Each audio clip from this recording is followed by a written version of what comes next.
প্রিয় শিক্ষার্থীবৃন্দ, সরকারি জিল্লুর রহমান মহিলা কলেজ কর্তৃক আয়োজিত অনলাইন ক্লাসে আমি তোমাদের সকলকে জানাই আন্তরিক শুভেচ্ছা ও অভিনন্দন। মহান সৃষ্টিকর্তার অপার কৃপায় আশা করছি তোমরা সকলেই ভালো আছো এবং নিরাপদে আছো। বর্তমান সরকারের মাননীয় প্রধানমন্ত্রী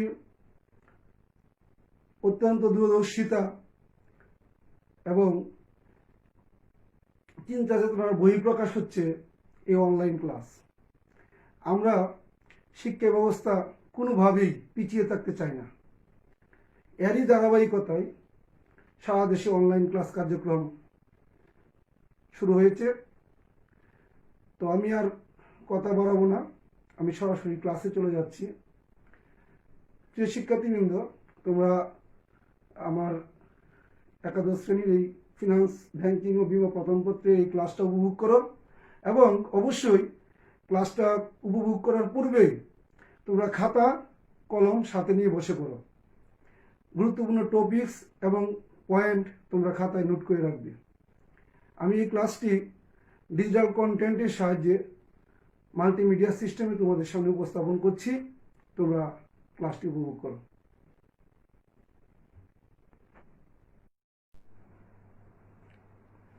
প্রিয় শিক্ষার্থীবৃন্দ, অনলাইন ডিজিটাল ক্লাসে তোমাদের সবাইকে স্বাগত।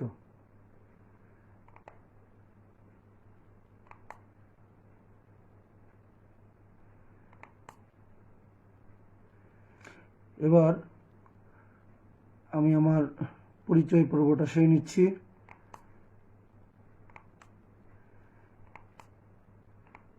আমি খোকন রায়, প্রভাষক ও বিভাগীয় প্রধান, ব্যবস্থাপনা বিভাগ, সরকারি জিল্লুর রহমান মহিলা কলেজ, ভৈরব, কিশোরগঞ্জ।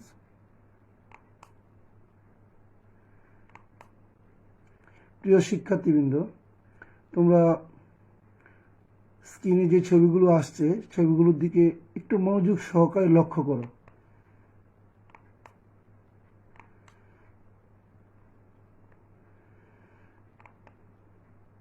আমরা কি দেখতে পাচ্ছি? প্রথমত দেখতে পাচ্ছি এখানে প্রথম ছবিতে কিছু ওয়ার্কিং হচ্ছে, বিচার বিশ্লেষণ হচ্ছে, হিসাব নিকাশ হচ্ছে। তারপরে ছবিতে আমরা কি দেখতে পাচ্ছি? দেখতে পাচ্ছি কিছু টাকা পয়সার ছবি, আমাদের বাংলাদেশি মুদ্রা বা টাকার ছবি। তারপরের যে ছবিটি, সেই ছবিটিতে দেখতে পাচ্ছি একটা রূপক অর্থের ছবিটা। এখানে দেখতে পাচ্ছি যে প্রথম একটা গ্লাসে বীজ ফেলা হচ্ছে, তারপর পরবর্তী গ্লাসে চারা অঙ্কুরোদ্গম হচ্ছে, তারপর চারা আস্তে আস্তে বড় হচ্ছে, তারপর চারা গ্লাস থেকে বেরিয়ে উপরে উঠে গেছে, অর্থাৎ বড় হয়ে গেছে। পাশাপাশি আমরা লক্ষ্য করছি যে মুদ্রার পরিমাণও কিন্তু বাড়ছে। এরপরের ছবিতে আমরা কি লক্ষ্য করছি? এটা আমাদের যে কোনো একটা ফার্ম বা ব্যবসা প্রতিষ্ঠানের অর্থনৈতিক অবস্থার উন্নতির নির্দেশ করছে। টাকার পরিমাণ ক্রমশ বৃদ্ধি পাচ্ছে। তো প্রিয় শিক্ষার্থীবৃন্দ, আমরা এতক্ষণ যে ছবিগুলো দেখলাম, এই যে ছবিগুলো, এখান থেকে আমাদের আজকের যে ক্লাস, এই ক্লাসের সাথে এই ছবিগুলোর কি সম্পর্ক থাকতে পারে আমাদের এটা ভাবতে হবে। তোমরা একটু মনোযোগ সহকারে চিন্তা করো, তাহলেই এই কনসেপ্টটা তোমাদের মাথায় আসবে যে আজকের ক্লাসটা কি সম্পর্কে হতে পারে।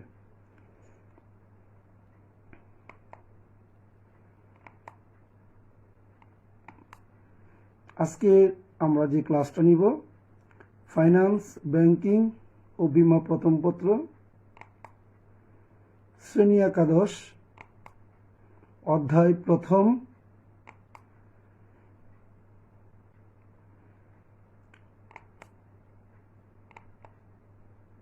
আলোচনার বিষয় অর্থায়নের ধারণা। তো আমরা আজকের ক্লাসে অর্থায়নের ধারণা বা অর্থায়ন ফাইন্যান্স কনসেপ্ট নিয়ে আমরা কথা বলবো।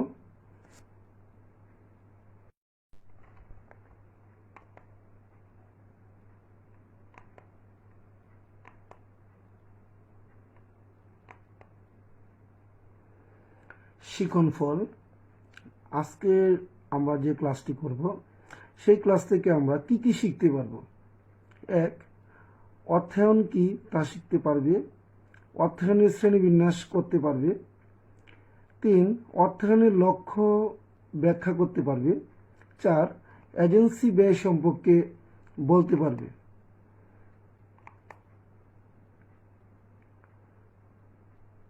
ইংরেজি ফাইন্যান্স শব্দটির উৎপত্তি ল্যাটিন শব্দ ফিনিশ হতে। আবিধানিক অর্থ অর্থসংস্থান।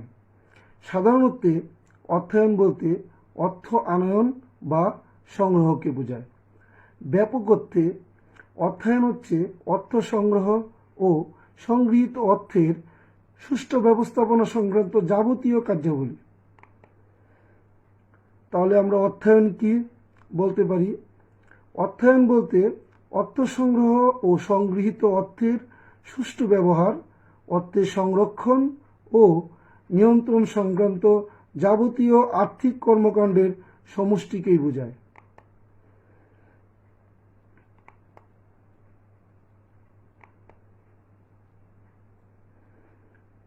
এবার আমরা অর্থায়নের শ্রেণীবিভাগ জেনে নিই। প্রিয় শিক্ষার্থীবৃন্দ, অর্থায়নের শ্রেণীবিভাগটি আমরা স্ক্রিনে গ্রাফিক্যাল প্রেজেন্টেশনের মাধ্যমে উপস্থাপন করছি। তোমরা একটু মনোযোগ সহকারে লক্ষ্য করো এবং গ্রাফটা খাতায় চট করে তৈরি করে ফেলো।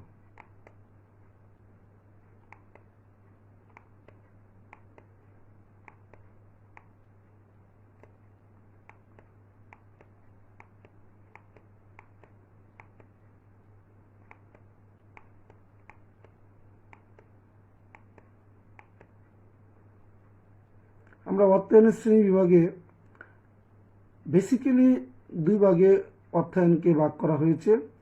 প্রথমত সরকারি অর্থায়ন, দ্বিতীয়ত বেসরকারি অর্থায়ন। তো সরকারি অর্থায়ন দুই ভাগে বিভক্ত। একটি হচ্ছে অভ্যন্তরীণ উৎস, আরেকটি হচ্ছে বাহ্যিক উৎস। বেসরকারি অর্থায়নকে আমরা তিন ভাগে ভাগ করেছি: ব্যক্তিগত অর্থসংস্থান, ব্যবসা অর্থসংস্থান, অব্যবসায়ী অর্থসংস্থান। ব্যবসায় অর্থসংস্থান আবার তিন ভাগে ভাগ করা যায়: এক, ব্যক্তিগত; দুই, সরকারি; এবং তিন হচ্ছে স্বায়ত্তশাসিত। তো প্রথমত ব্যক্তিগত সরকারি অর্থায়ন। সরকারি অর্থায়ন দুই ভাগে বিভক্ত। আমরা আগেই দেখেছি যে অভ্যন্তরীণ উৎস এবং বাহ্যিক উৎস। তো সরকারি অর্থায়ন কি? রাষ্ট্র ও স্থানীয় সরকারের বিভিন্ন কর্মকাণ্ড পরিচালনার জন্য প্রচুর অর্থের প্রয়োজন হয়। রাষ্ট্র বা স্থানীয় সরকারের প্রয়োজনীয় অর্থের পরিকল্পনা, উৎস চিহ্নিতকরণ এবং ওইসব উৎস থেকে অর্থ সংগ্রহ ও তার সুষ্ঠু বন্টনকে সরকারি অর্থসংস্থান বলে। সরকার বিভিন্ন রীতিনীতি অনুসরণ করে বিভিন্ন উৎস থেকে এই অর্থ সংগ্রহ করে সম্পদের সুষম বন্টন, কর্মী নিয়োগ, জাতীয় আয় বৃদ্ধি ইত্যাদি উদ্দেশ্যে সাধনের জন্য সরকারি অর্থসংস্থানের উদ্যোগ হয়েছে। সরকারি অর্থসংস্থানের দুটি উৎস রয়েছে: এক, অভ্যন্তরীণ উৎস। সরকার তার প্রয়োজনীয় অর্থের একটি অংশ অভ্যন্তরীণ উৎস হতে সংগ্রহ করে থাকে। অভ্যন্তরীণ উৎসসমূহের মধ্যে বিভিন্ন কর, ফি, শুল্ক, রাষ্ট্রীয় প্রতিষ্ঠানের উদ্বৃত্ত সংগ্রহ অন্যতম। দুই, বাহ্যিক উৎস। সরকার তার প্রয়োজনীয় অর্থের একটি অংশ বৈদেশিক উৎস থেকে সংগ্রহ করে। সরকারি অর্থসংস্থানের আন্তর্জাতিক উৎসগুলোর মধ্যে বৈদেশিক ঋণ, বৈদেশিক সাহায্য, দান, অনুদান ইত্যাদি উল্লেখযোগ্য।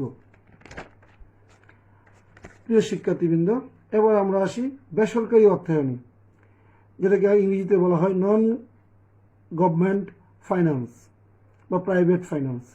সরকারি প্রতিষ্ঠান ছাড়া অন্য সকল প্রকার ব্যক্তি বা প্রতিষ্ঠানের অর্থায়নকেই বেসরকারি অর্থায়ন বলে। এ ধরনের অর্থায়নকে আবার আমরা 3 ভাগে বিভক্ত করেছি। প্রথমত ব্যক্তিগত অর্থায়ন। ব্যক্তি বিশেষের দৈনন্দিন কার্যাবলী পরিচালনার জন্য যে অর্থের প্রয়োজন হয় তাকে ব্যক্তিগত অর্থসংস্থান বলা হয়। ব্যক্তিগত আয় থেকে আত্মীয় স্বজন বা ব্যাংক থেকে ঋণ নিয়ে এ ধরনের অর্থসংস্থানের প্রয়োজন মেটানো হয়। 2. ব্যবসায় অর্থসংস্থান। ব্যবসায় কার্যাবলী পরিচালনার জন্য যে অর্থসংস্থান করা হয় তাকে ব্যবসায় অর্থসংস্থান বলে। যেমন ধরো উৎপাদনকারী, সেবা প্রদানকারী বা আর্থিক প্রতিষ্ঠানগুলো, এরকম প্রতিষ্ঠানগুলো এ ধরনের অর্থসংস্থান করে থাকে। এসব প্রতিষ্ঠান তাদের প্রয়োজনীয় স্বল্প, দীর্ঘ ও মধ্যমেয়াদের অর্থসংস্থান করে থাকে। এ ধরনের অর্থসংস্থানকে আমরা গ্রাফে দেখতে পাচ্ছি 3 ভাগে বিভক্ত করা হয়েছে। 1. ব্যক্তিগত, 2. সরকারি, 3. স্বায়ত্তশাসিত। ব্যক্তিগতের মধ্যে ব্যক্তিগত ব্যবসা বলতে এক মালিকানা, অংশীদারি, যৌথ মূলধনী ব্যবসাকে বোঝায়। এসব ব্যক্তি মালিকানাধীন ব্যবসা প্রতিষ্ঠানের প্রয়োজনীয় অর্থ স্বল্পমেয়াদী, মধ্যমেয়াদী বা দীর্ঘমেয়াদী যে কোনো উৎস থেকে সংগ্রহণ ও তার ব্যবহারকে ব্যক্তিগত অর্থসংস্থান বলে। সরকারি ব্যবসা প্রতিষ্ঠানের অর্থসংস্থান। সরকারি মালিকানাধীন পরিচালিত ব্যবসা প্রতিষ্ঠানের অর্থায়নকেই সরকারি ব্যবসা প্রতিষ্ঠানের অর্থসংস্থান বলে। স্বায়ত্তশাসিত ব্যবসা অর্থসংস্থান। বিভিন্ন প্রকার স্বায়ত্তশাসিত ব্যবসা প্রতিষ্ঠান বা কর্পোরেশন অর্থসংস্থানকে স্বায়ত্তশাসিত ব্যবসা প্রতিষ্ঠানের অর্থসংস্থান বলা হয়। এই অর্থায়ন বিভিন্ন আর্থিক প্রতিষ্ঠান বা বিনিয়োগ কোম্পানি থেকে স্বল্পমেয়াদী, মধ্যমেয়াদী বা দীর্ঘমেয়াদী এসব মেয়াদে সংগৃহীত হয়ে থাকে। আর আমাদের আরেকটা অর্থায়ন রয়েছে অব্যবসায় অর্থসংস্থান, যেটাকে আমরা বলি নন বিজনেস ফাইন্যান্স। মুনাফা অর্জনের জন্য পরিচালিত নয়, এরূপ প্রতিষ্ঠানই অব্যবসায়ী প্রতিষ্ঠান। যে সকল প্রতিষ্ঠানের মুখ্য উদ্দেশ্য মুনাফা অর্জন নয়, মুখ্য উদ্দেশ্য হচ্ছে দেশ, দশ, সমাজ এর উপকার সাধন করা, তবে এইসব প্রতিষ্ঠানের সাথে অর্থের একটা সম্পর্ক থেকে যায়। এই জন্য আমরা এগুলোকে অব্যবসায় অর্থসংস্থান বলে থাকি। যেমন শিক্ষা প্রতিষ্ঠান, দাতব্য চিকিৎসালয়, ধর্মীয় প্রতিষ্ঠান ইত্যাদি। সুপ্রিয় শিক্ষার্থীবৃন্দ, এতক্ষণ আমরা অর্থায়নের শ্রেণীবিভাগ নিয়ে বিস্তারিত আলোচনা করলাম।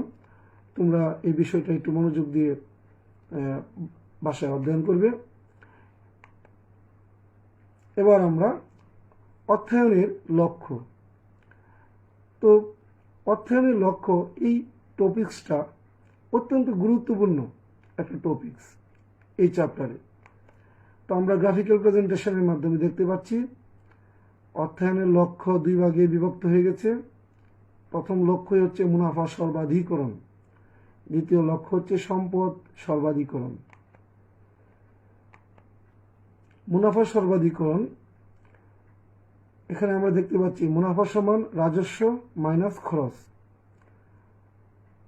অথবা বিক্রয় বৃদ্ধি অবলিক খরচ কমিয়েও এটা করা যায়।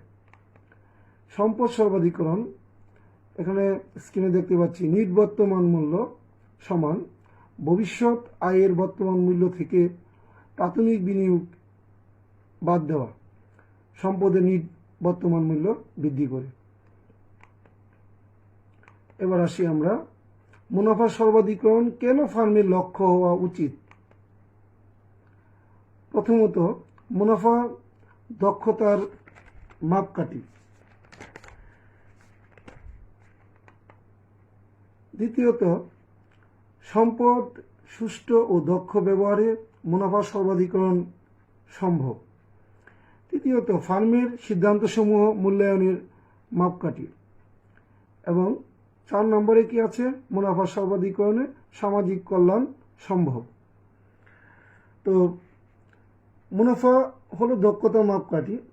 এটা আমরা বুঝতে পারি কোনো প্রতিষ্ঠানে যদি আমরা দেখি যে মুনাফা অধিক হচ্ছে, তাহলে আমরা বুঝতে পারবো প্রতিষ্ঠানটি লাভজনক, এবং যেহেতু লাভজনক সেহেতু প্রতিষ্ঠানটি অত্যন্ত দক্ষ।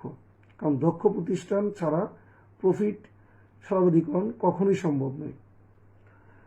দ্বিতীয়ত, আমরা সম্পদ সুষ্ঠু ও দক্ষ ব্যবহারে মুনাফা সর্বাধিকরণ সম্ভব।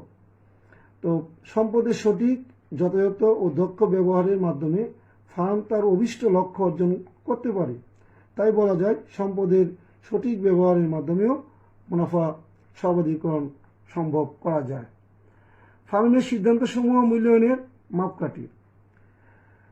একটি ফার্ম উৎপাদন, ক্রয়, বিক্রয়, ব্যবসা সম্প্রসারণ ও উন্নয়ন, মূল্যনীতি, প্রযুক্তির ব্যবস্থা, উৎপাদন পদ্ধতির পরিবর্তন, মূলধন কাঠামো, অর্থায়ন, নিয়োগ পদোন্নতি, প্রতিস্থাপন ও আধুনিকায়নের জন্য বড় বড় প্রকল্প গ্রহণ এবং প্রভৃতি বিষয়ে অসংখ্য সিদ্ধান্ত গ্রহণ করে।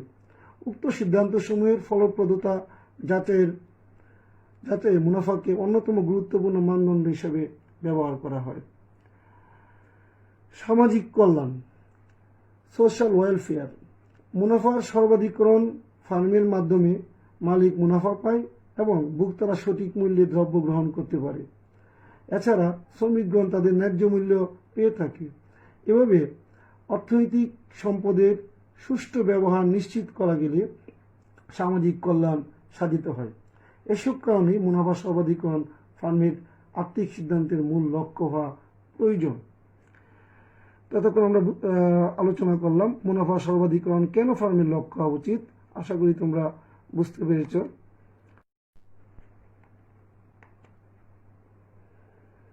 সম্পদ সর্বাধিকরণ কেন ফার্মের লক্ষ্য হওয়া উচিত।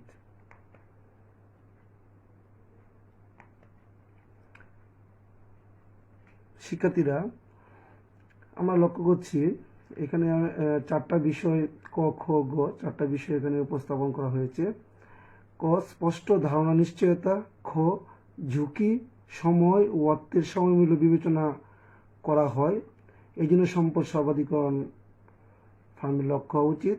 নগদ প্রবাহ বিবেচনা যেহেতু এখানে করা হয়, সেজন্য সম্পদ সর্বাধিকরণ ফার্মের লক্ষ্য হওয়া উচিত। শেয়ার মূল্যের উপর গুরুত্ব প্রদান করা হয়, সেই জন্য সম্পদ সর্বাধিকরণ ফার্মের লক্ষ্য হওয়া উচিত। উদ্দেশ্য বা লক্ষ্য হিসেবে সম্পদ সর্বাধিকরণ অর্থাৎ মূল বা নিট বর্তমান মূল্যের সর্বোচ্চকরণ নামে অভিহিত। তা যথার্থ, সঠিক এবং অধিকতর কার্যকর বলে বিবেচিত।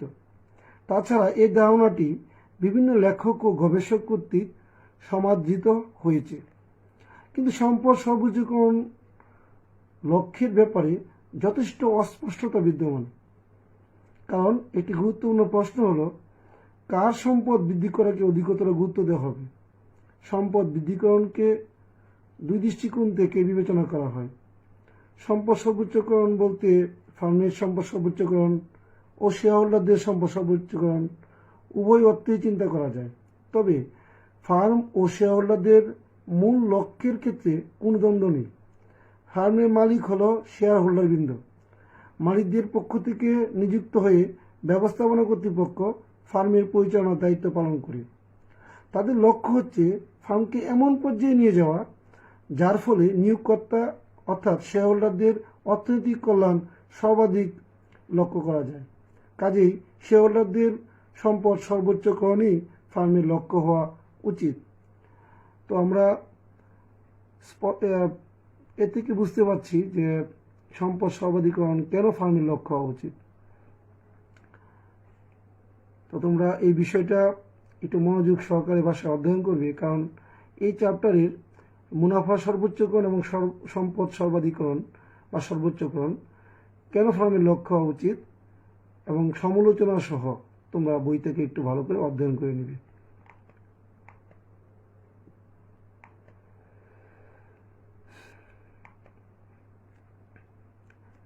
এজেন্সি ব্যয়। এজেন্সি ব্যয় কি? ব্যবস্থাপনা যেন নিজের স্বার্থে কাজ না করে ব্যবসায়ের স্বার্থে সর্বদা মনোনিবেশ করে। সে স্বার্থে ব্যবসায়ের পক্ষ থেকে উৎসাহ দেওয়ার জন্য যে ব্যয় করে তাকেই এজেন্সি ব্যয় বলে। আমরা ছবিতে লক্ষ্য করছি যে প্রতিষ্ঠানের বিভিন্ন কর্মকর্তা বিন্দুদের একজন ট্রেনার প্রশিক্ষণ দিচ্ছে, আধুনিক সিস্টেমে প্রশিক্ষণ দিচ্ছে। কেন? যেন তারা ব্যবসায়ের সাথে নিজেদের সর্বোচ্চ উজাড় করে দেয় ব্যবসায়ী। তো এজেন্সির কাজই আসলে এরকম। তো বিভিন্ন ওয়ার্কশপ, সেমিনার, সভা এসব এর মাধ্যমে প্রতিষ্ঠানের কর্মচারীদের অধিকতর দক্ষ ও যোগ্য এবং করে গড়ে তোলে।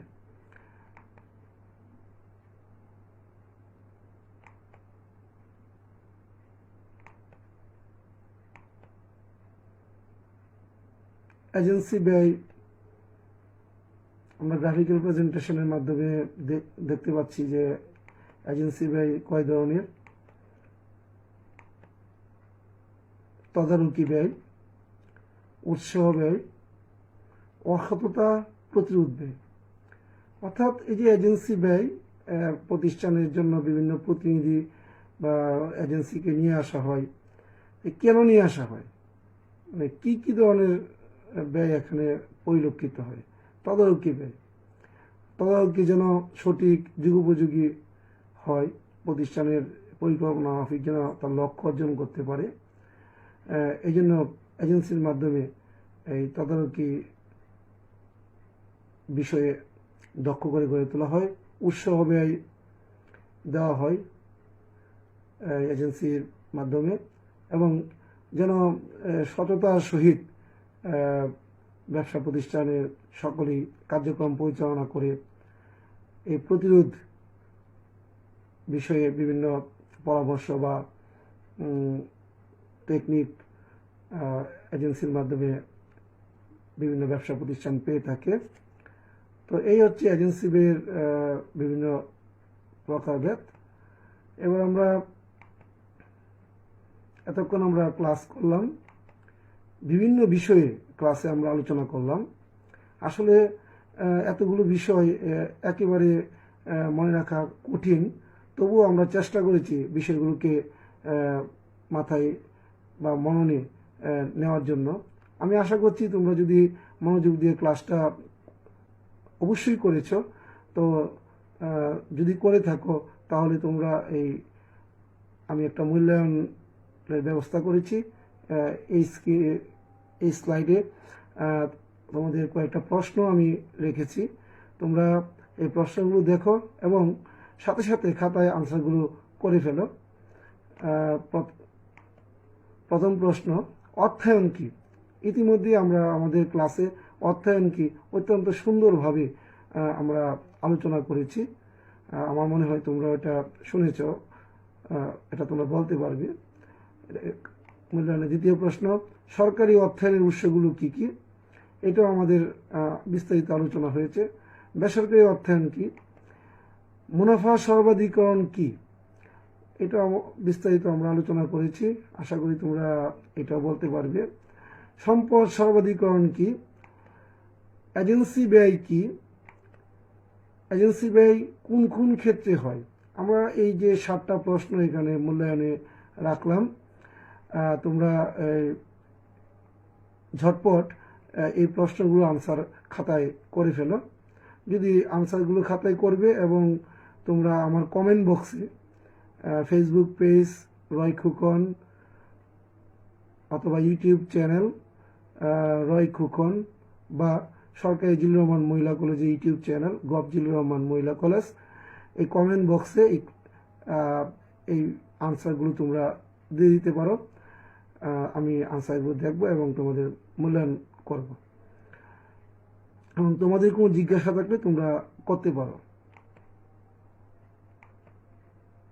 দলীয় কাজ, আজকের যে আমরা ক্লাস নিলাম, এই ক্লাসের মধ্যে থেকে আমি কিছু তোমাদের কাজ দিচ্ছি, গ্রুপ ওয়ার্ক। তো তোমরা এই আধুনিক যুগে, যেহেতু আমরা আধুনিক সিস্টেমে ক্লাস করছি, তোমরাও আধুনিক যুগে মোবাইল ফোনের মাধ্যমে তোমাদের সহপাঠী 5-6 জন আমার ক্লাসের তোমরা গ্রুপ হয়ে যাও। গ্রুপ হয়ে এই অর্থায়নের বিভিন্ন উৎসসমূহ কি কি উল্লেখ করো। আমরা যে এই বিষয়গুলো আজকে আলোচনা করেছি, তোমরা উৎসসমূহ খাতায় নোট করো, নোট করে একে অপরকে শেয়ার করো এবং আমার কমেন্ট বক্সে তোমরা এটা শেয়ার করে দেব। আমাদের ক্লাসের আমরা একদম শেষ পর্যায়ে। প্রিয় শিক্ষার্থীবৃন্দ, দীর্ঘ সময় তোমরা এই ক্লাসটি উপভোগ করেছো। আমি আজকে ক্লাসে তোমাদের সকলকে আন্তরিকভাবে ধন্যবাদ জানাই।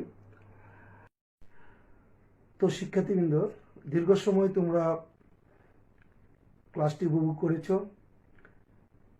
ক্লাস থেকে তোমরা গুরুত্বপূর্ণ যে টপিকস বা পয়েন্টগুলো ইতিমধ্যে তোমরা নোট করেছো, সেই পয়েন্টগুলো ভালোভাবে ঝালাই করে নিবে পাঠ্যপুস্তক অধ্যয়নের মাধ্যমে। এবং তোমাদের যদি কোনো বিষয় বুঝতে সমস্যা হয়, তোমরা অবশ্যই আমার কমেন্ট বক্সে আমাকে জানাবে। আমি তোমাদের এই বিষয়ে পার্সোনালি বা ফেসবুক পেজ বা ইউটিউব চ্যানেলে তোমাদের কমেন্ট বা জিজ্ঞাসার আনসার দেওয়ার চেষ্টা করব। আর তোমরা এতক্ষণ ধৈর্য সহকারে ক্লাসটি উপভোগ করার জন্য আমার অন্তঃস্থল থেকে তোমাদের সবাইকে ধন্যবাদ জানাচ্ছি। ধন্যবাদ সবাইকে।